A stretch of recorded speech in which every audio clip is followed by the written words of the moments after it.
మనసు అత్యంత ప్రీతితో పట్టుకున్న కారణం చేత భార్యని తలుచుకుంటూ శరీరం విడిచిపెట్టిన, బిడ్డల్ని తలుచుకుంటూ శరీరం విడిచిపెట్టిన, తల్లిదండ్రుల్ని తలుచుకుంటూ శరీరం విడిచిపెట్టిన, అన్నదమ్ములు అక్క చెల్లెళ్ళు ఇతరమైనటువంటి అనుబంధములను స్మరిస్తూ శరీరం విడిచిపెట్టిన తిరియక్కుగా వెళ్ళిపోతాడు.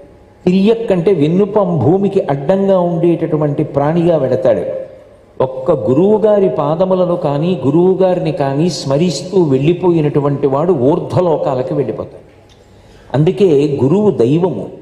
గురుర్బ్రహ్మ గురుర్విష్ణు గురుర్దేవో మహేశ్వర గురు సాక్షాత్ పరబ్రహ్మ తస్మై శ్రీ గురవై నమః.